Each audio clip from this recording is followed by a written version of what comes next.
Christina Memrot. Welcome to today's chat with Kate and Chris. Today we're going to be talking about tracking diet and exercise. So let's talk about tracking diet and exercise. This is the one everyone says boring. I know. Even we sometimes say boring.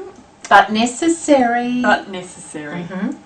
So what are we talking about, Chris? We're talking about putting down absolutely everything that you eat and talking about recording it at the time that you actually eat it, Yes. not at the end of the day when you're likely to forget. So recording all the food that goes in your mouth and actually recording the exercise that you've done as well. And we're also talking there about incidental exercise. So if you take the lift instead of taking the stairs, then that's not incidental exercise, is it? No. To your index finger. And I think it's really important to make sure you capture every single thing that passes your lips, because when we're preparing food, when we're cleaning up after dinner, it's so easy just to pop things in your mouth. Yes. And those little morsels count. Yes, it's tedious, yes, it's boring, but it's a really good thing to do just to see exactly how much you are consuming. And that reminds me of a client that came in a while ago saying that she'd been sticking to her plan, she was having her treats, she was doing her exercise, and she had stopped losing weight. And we went through everything, Kate. We looked at everything, and eventually I had to say, well, I need you to track. And for a couple of days, I need you to track and just see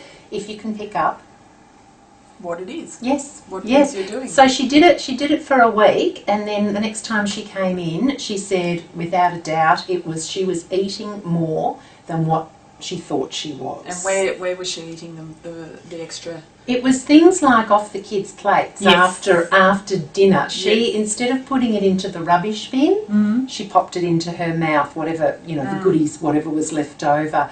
She said the dog was fat enough and didn't need to get any fatter, and so she was eating it instead. Yeah. So once she found where it was going in, then her weight loss continued. Yeah. Look, I've found that too with clients, and one of the male clients I've worked with really struggled with portion sizes, but we didn't pick it up because for him the portion amounts that he was eating weren't overly large, and it wasn't until we looked at exactly what he was eating and in how large much quantities that I could see, wow, instead of making an omelette with 2 or 3 eggs, you're making an omelette with 5 or 6 eggs.